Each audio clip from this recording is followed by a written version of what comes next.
사과했다가 아니다 다시 폭로하겠다. 거기에 인공지능 이야기까지 섞인 사건. 배우 이희경을 둘러싼 사생활 폭로 논란 이야기입니다. 오늘은 이 사건이 어떻게 시작됐고 지금 어디까지 와 있는지, 그리고 앞으로 어떤 변수들이 남아있는지 최대한 사실 위주로 차분하게 정리해 볼게요. 중간에 제 개인적인 의견은 맨 마지막에 아주 짧게만 덧붙이겠습니다. 자, 사건의 시작부터 거슬러 올라가 보죠. 한 독일 거주 여성이라고 자신을 소개한 사람, 편하게 A씨라고 부르겠습니다. A씨는 지난 10월 자신의 블로그와 사회관계망 서비스에 글을 올립니다. 제목은 대략 이런 느낌이었죠. 이희경님의 진짜 모습을 공개하겠다. 여기에 메신저 대화 캡처와 촬영장 사진, 셀카를 함께 올리면서 이희경이 자신에게 노골적인 성희롱성 발언을 했고 신체 사진까지 요구했다. 이게 A씨의 주장입니다. A씨는 나는 독일에 사는 여성이고 한국어는 여러 해 동안 혼자 공부했다. 사기꾼이 아니다. 이런 식으로 신상도 어느 정도 밝힙니다. 글은 각종 온라인 커뮤니티로 퍼져나가고 기사 댓글과 예능 관련 게시판까지 순식간에 불이 붙습니다. 이제 여기서 이희경 쪽이 움직입니다. 이희경 소속사는 곧바로 공식 입장을 냅니다. 핵심은 두 줄이에요. 온라인에 퍼진 내용은 전부 허위다. 우리는 이미 법적 대응을 준비하고 있다. 여기서 더 나아가 소속사는 이런 주장도 합니다. 이 폭로자가 몇 달 전에도 회사 메일로 비슷한 내용의 글을 보내면서 금전을 요구했고 그때도 허위 사실이라고 인정하고 사과를 한 뒤 조용히 넘어갔는데 이번에 다시 같은 내용을 꺼내 들었다는 겁니다. 그러자 A씨가 다시 반박에 나서죠. 돈 때문이 아니다. 다른 여자들이 같은 일을 당하지 않게 하려고 글을 올렸다. 다만 예전에 한번 돈을 빌려줄 수 있냐? 라고 물어본 적은 있다. 그때는 개인적으로 돈이 급했다. 이 부분은 스스로 인정합니다. 실제로 돈을 받은 적은 없고 그 이후로 반복해서 요구한 적은 없다고도 설명합니다. 여기까지가 1차 공방전입니다. 폭로 글 소속사의 전면 부인, 그리고 돈 이야기까지 섞이면서 사건은 이미 꽤 뜨거운 이슈가 돼버렸죠. 그런데 며칠 뒤 분위기가 완전히 뒤집힙니다. 처음 큰 반전이 나오는 지점이에요.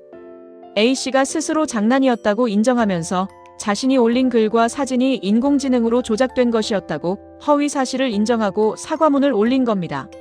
내용을 요약하면 이렇습니다. 처음엔 장난으로 시작했는데 글을 쓰고 인공지능으로 만든 사진을 계속 올리다 보니 나 스스로도 진짜처럼 느껴졌다. 악성 루머를 퍼뜨리게 돼 죄송하다. 팬심에서 시작했는데 선을 넘었다. 이 시점에서 많은 기사들이 검증되지 않은 폭로 문화, 인공지능이 만들어낸 가짜 증거, 이렇게 사건을 정리합니다. 이희경 소속사는 명백한 허위 사실이라는 입장을 다시 한번 강조하고 허위글 작성자와 유포자 전원을 상대로 민형사상 조치를 하겠다고 예고합니다. 논란은 잠시 수그러드는 듯 했습니다. 이희경 본인도 예능과 방송 출연을 이어가다가 최근에는 잠시 휴식을 가지겠다고 하면서 재정비 시간을 갖고 돌아오겠다는 메시지를 남기기도 했죠. 여기까지만 보면 인공지능으로 만든 가짜 폭로가 한 배우의 사생활을 뒤흔들 뻔한 사건. 이 정도로 정리될 수 있었어요. 그런데 여기서 끝나지 않습니다. 바로 두 번째 시즌이 시작됩니다. A씨가 다시 입장을 바꾼 겁니다. 사회관계망 서비스 계정에 인증사진을 다시 올릴까 고민 중이다.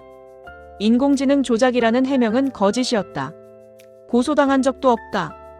이런 글들을 남기면서 스스로 썼던 사과문을 뒤집어버립니다. 또 다른 해명 글에서는 돈을 받고 협박한 게 아니다. 돈 이야기를 꺼낸 적은 있지만 실제로 받은 적도 반복해서 요구한 적도 없다. 자신도 이 사건 때문에 정신적으로 큰 공격을 받고 있다. 이런 식의 주장을 덧붙입니다.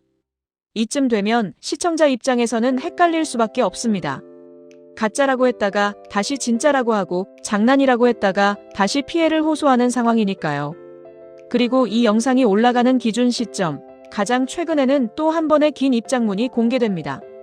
이번 입장의 핵심은 두 줄입니다. 내가 올린 증거는 모두 진짜다. 인공지능으로 조작했다는 말은 겁이 나서 한 거짓말이었다. A씨는 혹시 고소를 당하거나 큰 돈을 물어야 할까봐 두려워서 모든 것이 거짓말이라고 말했다. 그런데 그 탓에 다른 피해자들의 증거까지 이것도 인공지능 아니냐라는 의심을 받을까봐 걱정돼서 마지막으로 입장을 밝힌다. 이런 취지로 설명합니다. 반대로 이희경 소속사의 입장은 변하지 않았습니다. 허위사실 유포, 명예훼손 혐의로 이미 경찰에 고소장을 접수했다. 어떠한 합의나 보상 논의도 없었고 앞으로도 하지 않을 것이다. 고소는 그대로 진행 중이다. 이 메시지를 여러 차례 반복해서 강조하고 있습니다. 그 사이에 벌어진 일들도 있습니다. 이희경은 새 진행자로 합류하기로 했던 한 육아 예능 출연이 무산됐고 오랫동안 함께한 예능 프로그램에서도 하차하게 됐습니다. 공식적인 이유는 해외 촬영 등 스케줄 때문이라고 설명하지만 시기상 사생활 논란을 완전히 무관하다고 보기는 어렵다는 시선도 분명 존재합니다. 이제 논란의 핵심을 한번 정리해 볼게요. 크게 세 갈래로 볼 수 있습니다. 첫째, 폭로 내용의 진위입니다. 메신저 캡처와 사진, 성희롱성 발언이 실제로 존재하는지 아니면 처음 사과문에서 말한 것처럼 인공지능과 합성으로 만들어진 허위였는지 이건 결국 수사와 디지털 포렌식으로 확인해야 할 문제입니다. 폭로자가 한 번은 전부 인공지능으로 만든 장난이었다 라고 인정했다가 다시 모든 증거는 진짜다. 인공지능이라는 해명 자체가 거짓말이었다 라고 말 바꾼 상황이라 어느 쪽 주장만 믿고 단정하기는 더 어려워졌습니다. 둘째, 인공지능 시대의 증거 신뢰 문제입니다.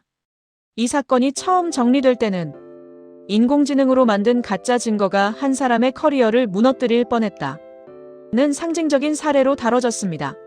하지만 폭로자가 다시 인공지능을 썼다는 말이 거짓말이었다 고 하면서 이제는 반대로 앞으로 진짜 피해자들의 증거도 이거 인공지능 아니냐라고 의심받을 수 있다 는 우려가 나옵니다.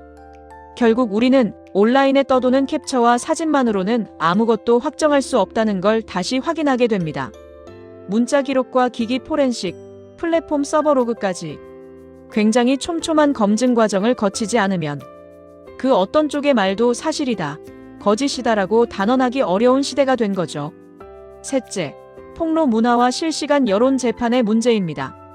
이번 사건만 봐도 수사 결과는 아직 나오지 않았는데 유명 배우의 사생활 폭로라는 자극적인 키워드만으로 이미 여론 재판이 한 차례 끝난 느낌이 있습니다. 만약 폭로 내용이 사실이라면 그 자체로 심각한 성희롱과 권력 남용 문제입니다.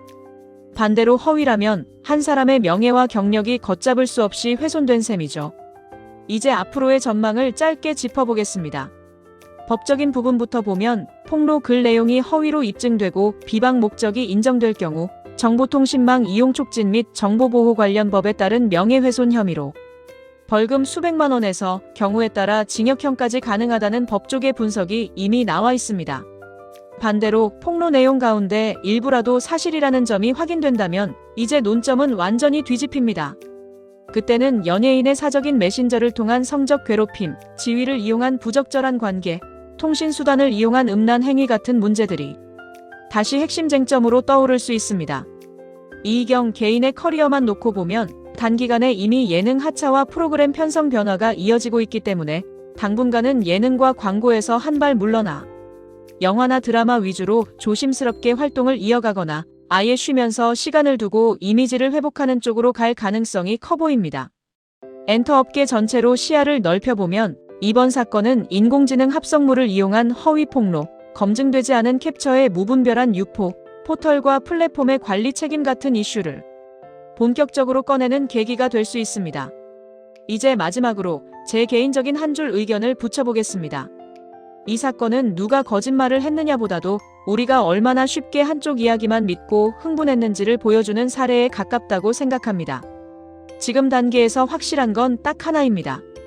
폭로자의 말도 소속사의 말도 아직은 주장일 뿐이라는 점입니다. 수사와 재판은 법의 영역에서 진행될 거고 우리는 그 결과를 지켜보면 됩니다. 다만 그 과정에서 검증되지 않은 캡처와 자극적인 폭로 글을 너무 가볍게 소비하지 않는 것, 속도를 조금만 늦추고 사실과 추측을 분리해서 보는 것, 이게 시청자이자 네티즌인 우리 쪽에서 할 수 있는 최소한의 책임 아닐까 싶습니다. 사실 여부와 별개로 누군가는 이미 큰 상처를 받았고 이 사건은 오래도록 인공지능 시대의 사생활 폭로 사건이라는 이름으로 계속 회자될 가능성이 높습니다. 지금까지 배우 이희경을 둘러싼 사생활 폭로 논란, 그리고 인공지능 조작 논란까지 한 번에 정리해봤습니다. 향후 수사와 재판 결과가 나오면 그때 다시 한번 실제 판결문과 공식 발표를 기준으로 차분하게 업데이트해보겠습니다. 여러분의 생각도 댓글로 남겨주시기 바랍니다.